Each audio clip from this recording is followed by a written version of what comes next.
শেখ হাসিনার বিরুদ্ধে ৮ প্রকল্পে দুর্নীতির তথ্য চেয়ে দুদকের চিঠি। এদিকে রোহিঙ্গা ক্যাম্পে ভয়াবহ আগুনে পুড়ে ছাই হাজার বসতঘর, নিহত ২। জানাবো ২০২৫ সালে নির্বাচন দেওয়ার সম্ভব। রাজনৈতিক দলের উদ্দেশ্যে আসিফ মাহমুদ, নির্বাচনের জন্য অধৈর্য না হয়ে সংস্কার কাজে সহযোগিতা করুন। এবং সর্বশেষ জানাবো প্রশ্ন জামায়াত নেতা বুলবুলের, অন্য দলের নেতাদের মামলা প্রত্যাহার হলেও জামায়াতের হয় না কেন? এতক্ষণ শুনছিলেন সংবাদ শিরোনাম, এবার বিস্তারিত। শেখ হাসিনার বিরুদ্ধে ৮ প্রকল্পে দুর্নীতির তথ্য চেয়ে দুদকের চিঠি। সাবেক প্রধানমন্ত্রী শেখ হাসিনার বিরুদ্ধে ২১,০০০ কোটি টাকা আত্মসাতের অভিযোগে অনুসন্ধান শুরু করেছে দুর্নীতি দমন কমিশন। ক্ষমতার অপব্যবহার, প্রতারণা ও অনিয়ম দুর্নীতির মাধ্যমে আশ্রয়ন প্রকল্প, বাংলাদেশ অর্থনৈতিক অঞ্চল কর্তৃপক্ষ ও বাংলাদেশ রপ্তানি প্রক্রিয়াকরণ এলাকা কর্তৃপক্ষের প্রকল্প বাস্তবায়নের আড়ালে এই অর্থ আত্মসাতের অভিযোগ রয়েছে শেখ হাসিনার বিরুদ্ধে। দুদক সূত্র জানায়, মিরসরাই অর্থনৈতিক অঞ্চল, খুরুশকুল বিশেষ আশ্রয়ন প্রকল্প ২, মিরসরাই বেপচা অর্থনৈতিক অঞ্চল, বঙ্গবন্ধু শেখ মুজিব শিল্পনগরের পানি শোধনাগার ও গভীর নলকূপ স্থাপন, মিরসরাইয়ে ভারতীয় অর্থনৈতিক অঞ্চল স্থাপন, বঙ্গবন্ধু শেখ মুজিব শিল্পনগর উন্নয়ন প্রকল্প, বঙ্গবন্ধু শেখ মুজিব শিল্পনগরে ২টি মডার্ন ফায়ার স্টেশন প্রকল্পে অনিয়ম দুর্নীতি হয়েছে। দুদক সূত্র জানায়, এসব প্রকল্পের প্রস্তাব বা প্রাক্কলন, অনুমোদিত প্রস্তাব বা প্রাক্কলন, বাজেট অনুমোদন, বাজেট বরাদ্দ, অর্থ ছাড়করণ, ব্যয়িত অর্থের পরিমাণ ও বিবরণ, প্রকল্পের সবশেষ অবস্থা সংক্রান্ত যাবতীয় নথি এবং এসব প্রকল্প নিয়ে কোনো তদন্ত হয়ে থাকলে প্রতিবেদন ও প্রকল্প সময়ের পৃথক সারসংক্ষেপ কপি চাওয়া হয়েছে। গত রোববার সাবেক প্রধানমন্ত্রী শেখ হাসিনা ও তার ছেলে সজীব ওয়াজেদ জয়ের বিরুদ্ধে ৩০ কোটি মার্কিন ডলার বিদেশে পাচারের অভিযোগ অনুসন্ধান শুরু হয়।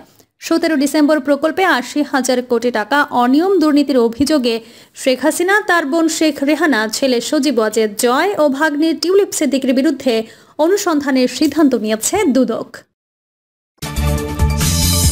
রোহিঙ্গা ক্যাম্পে ভয়াবহ আগুনে পুড়ে ছাই হাজার বসতঘর, নিহত ২। কক্সবাজারের উখিয়া রোহিঙ্গা ক্যাম্পে ভয়াবহ অগ্নিকাণ্ডের ঘটনা ঘটেছে। আগুনে অন্তত ১,০০০ বসতঘর পুড়ে ছাই হয়ে গেছে। নিহত হয়েছেন শিশুসহ ২জন। ২ ঘন্টা পর আগুন নিয়ন্ত্রণে আসে। দুপুরের দিকে কুতুপালং লম্বাসিয়া ক্যাম্পে এই অগ্নিকাণ্ডের ঘটনা ঘটে। রোহিঙ্গা ক্যাম্পে ভয়াবহ আগুনে পুড়ে ছাই হাজার বসতঘর, নিহত ২। নিহতের একজন উখিয়ার কুতুপালং রোহিঙ্গা ক্যাম্প ১C ব্লকের মৃত সুলেমানের ছেলে আবুল খায়ের। তবে নিহত শিশুর পরিচয় পাওয়া যায়নি। উখিয়া থানার ভারপ্রাপ্ত কর্মকর্তা আরিফ হোসেন এসব তথ্য নিশ্চিত করেছেন। নিহত আবুল খায়ের ভাতিজা মোহাম্মদ মুজিবুল্লাহ বলেন, কিভাবে আগুনের সূত্রপাত হয়েছে জানা নেই। দাউ দাউ করে যখন আগুনে ক্যাম্পের ঘরগুলো জ্বলে যাচ্ছে, সে সময় আমার চাচা বের হতে পারেনি। ঘরে থাকা সবকিছু পুড়ে গেছে, সেসব ঘর পুড়ে গেছে, তারা কোনো কিছু বের করতে পারেনি। সব জিনিসপত্র পুড়ে ছাই হয়ে গেছে। Ukhia fire service station master Shariful Islam বলেন, কুতুপালং রোহিঙ্গা ক্যাম্পে আগুন লাগলে নিয়ন্ত্রণে ৪টি ইউনিট কাজ করে। ২ ঘন্টার চেষ্টায় আগুন নিয়ন্ত্রণে আসে। এতে এক শিশুসহ ২ রোহিঙ্গা নিহত হয়েছেন। ২০২৫ সালে নির্বাচন দেওয়া সম্ভব। নির্বাচনের রোড ম্যাপ নিয়ে বিএনপির মতো বড় রাজনৈতিক দলের তাগাদা ও নানামুখী আলোচনার মধ্যেই অন্তর্বর্তীকালীন সরকারের প্রধান উপদেষ্টা ১.৫ বছরের মধ্যে আগামী জাতীয় নির্বাচন অনুষ্ঠানের একটি সম্ভাব্য সময়সীমার কথা জানিয়েছেন। তা স্পষ্ট নয়। সংস্কার শেষে দ্রুত ত্রয়োদশ জাতীয় সংসদ নির্বাচনে একমত বিএনপি ও জামায়াত। তারা এটাই দাবি করেছে, সরকারের সদিচ্ছা থাকলে ২০২৫ সালে নির্বাচন সম্ভব। দলগুলোর একাধিক নেতার সঙ্গে কথা বলে জানা গেছে এসব তথ্য। বিএনপির স্থায়ী কমিটির সদস্য ডক্টর খন্দকার মোশাররফ হোসেন বলেন, জামায়াতের সঙ্গে আমাদের সম্পর্ক ভালো, তবে নির্বাচন ইস্যুতে এখনও আনুষ্ঠানিকভাবে আলাপ আলোচনা হয়নি। তিনি বলেন, অন্তর্বর্তী সরকার দায়িত্ব নেওয়ার পর আমরা সমর্থন দিয়েছি, জনগণের প্রত্যাশা পূরণের জন্য সমর্থন দিয়েছি। এই সরকারও জনগণের অধিকার ফিরিয়ে দেবে, মানুষের মাঝে আশা জাগিয়েছে। এর মধ্যে ভোটের অধিকার হলো প্রধান। এদেশের মানুষ গত 14 থেকে 15 বছর ভোটের অধিকার থেকে বঞ্চিত। অতি দ্রুত জনগণের প্রত্যাশা যাতে এই সরকার পূরণ করে, সেই জন্য আমরা নির্বাচনী রোডম্যাপ দেওয়ার দাবি করে আসছি। এখনও কিন্তু পরিপূর্ণ রোডম্যাপ দেওয়া হয়নি। আমাদের দাবি পরিপূর্ণ রোডম্যাপ। এটা দিলে কোন দিনে নির্বাচন হবে তা জানা যাবে। জনগণ নির্বাচনমুখী হবে, তখন ছোটখাটো যে ষড়যন্ত্র আমরা দেখতে পাই তা জনগণের কাছে তখন পাত্তা পাবে না। জামায়াতের ইসলামীর সেক্রেটারি জেনারেল অধ্যাপক মিয়া গোলাম পরওয়ার যুগান্তরকে বলেন, আমরা বলেছি নির্বাচন সুষ্ঠু এবং নিরপেক্ষ হতে রাষ্ট্রের যে বিভাগগুলোর সংস্কার প্রয়োজন সেগুলো সংস্কার করে নির্বাচন দিতে হবে। সেটা 2 থেকে 3 মাস আগে পরে হতে পারে। নির্বাচন নিরপেক্ষ হবে কিনা সেটাই বড় ফ্যাক্টর। সেই জন্য আমরা সংস্কার চাই, কিন্তু সব বিভাগের সংস্কার এই সরকারের পক্ষে সম্ভব নয়। এজন্য নির্বাচনের জন্য যেসব বিষয় যুক্ত হবে তাদের সংস্কার করতে হবে। সরকার নির্বাচনের যে ধারণা দিচ্ছে সেটা যদি সিনসিয়ারলি বলে থাকে, এরই মধ্যে সংস্কার করে নির্বাচনে যাওয়া সম্ভব। এজন্য জামায়াত এটাকে ইতিবাচক হিসেবে দেখে। তিনি বলেন, রাষ্ট্রের সব বিভাগের সংস্কার এই সরকারের করার সময় হবে না। এটা করতে গেলে অনেক সময় এবং বছর লাগবে। আমরা চাচ্ছি নির্বাচন নিরপেক্ষ করতে ইলেকশন প্রক্রিয়ার সাথে সরকারের যেসব বিভাগ জড়িত সেগুলো সংস্কার হোক। সেই সংখ্যাটা কম এবং সেটা এর মধ্যে হওয়া সম্ভব। গোলাম পরওয়ার আরও বলেন, এখন নির্বাচন সম্পৃক্ত বিভাগগুলোর সংস্কার দরকার। সেটা না হলে 2014, 2018, 2024-এর মতো নির্বাচনের আশঙ্কা আছে। বিএনপি চেয়ারপারসনের উপদেষ্টা অ্যাডভোকেট সৈয়দ মোয়াজ্জেম হোসেন আলাল বলেন, সংস্কার একটি ধারাবাহিক ব্যাপার। প্রাথমিকভাবে যেটুকু দরকার সেটুকু সংস্কার করেই নির্বাচনের দিকে যাওয়া উচিত। কারণ এখন দ্রব্যমূল্যের যে অবস্থা, আইন শৃঙ্খলা পরিস্থিতি দিন দিন অবনতি ঘটছে। সাধারণ মানুষের কাছে নির্বাচিত জনপ্রতিনিধিদের যে দায়িত্বশীলতা ও জবাবদিহিতা থাকে সেটা তো সাময়িক দায়িত্বপ্রাপ্তদের কাছে থাকে না। এজন্য বিএনপি দ্রুত নির্বাচনের কথা বলছে। বিএনপি ক্ষমতায় আসবে বা প্রধানমন্ত্রী রাষ্ট্রপতি হবে এমন চিন্তা নেই। লড়াইটা আমরা যখন করেছি তখন বারবার বলেছি জনগণের ভোটাধিকার। দেশে ভোটাধিকারের একটি নমুনা তো দেখাতে হবে। তিনি বলেন, আমরা মনে করি এই সরকারের পক্ষে 2025 সালের জুন মাসের মধ্যেই নির্বাচন করা সম্ভব। এর মধ্যে যে সংস্কারগুলো হয়েছে, নির্বাচন কমিশন বলছে তারা 3 মাস সময়ের মধ্যে নির্বাচন করার প্রস্তুতি নিচ্ছে।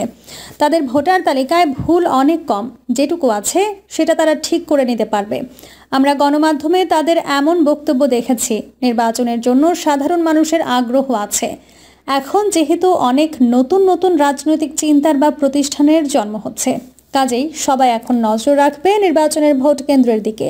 সুতরাং প্রস্তুতিটা ভোটারদের পক্ষ থেকে বেশি আসবে নির্বাচন কমিশনকে সহযোগিতা করার জন্য। এজন্য প্রাতিষ্ঠানিক ব্যাপক কোনো প্রস্তুতির প্রয়োজন আছে বলে আমি মনে করি না। এদিকে 16 ডিসেম্বর বিজয় দিবসে জাতির উদ্দেশ্যে দেওয়া ভাষণে অন্তর্বর্তী সরকারের প্রধান উপদেষ্টা ডক্টর মোহাম্মদ ইউনূস বলেছিলেন, 2025 সালের শেষ দিক থেকে 2026 সালের প্রথমার্ধের মধ্যে আগামী জাতীয় নির্বাচন অনুষ্ঠিত হতে হবে।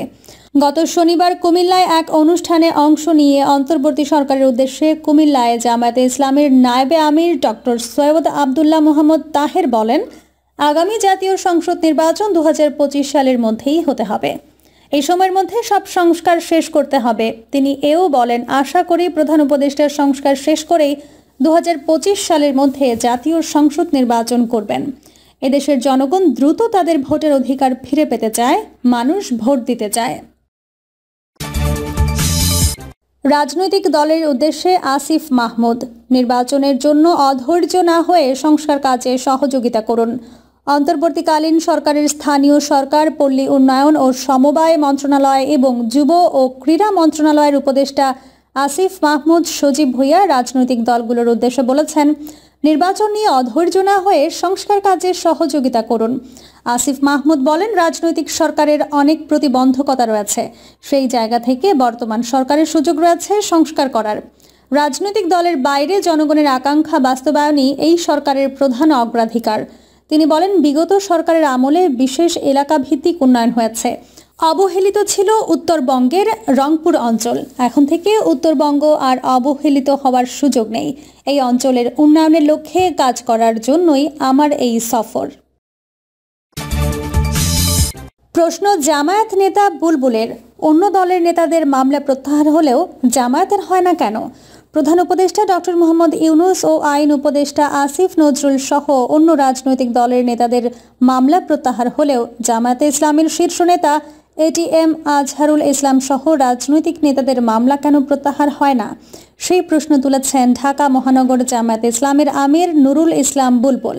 তিনি অন্তর্বর্তীকালীন সরকারের উদ্দেশ্যে বলেন, কোনো দল বা বিদেশি কোনো রাষ্ট্রের চাপে যদি জন আকাঙ্ক্ষার বাইরে কাজ অব্যাহত থাকে তবে ছাত্র জনতা আবারও মাঠে নামবে।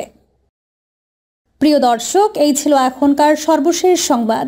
আপডেট সব সংবাদ পেতে চ্যানেলটি সাবস্ক্রাইব করে বেল আইকনটি ক্লিক করে রাখুন।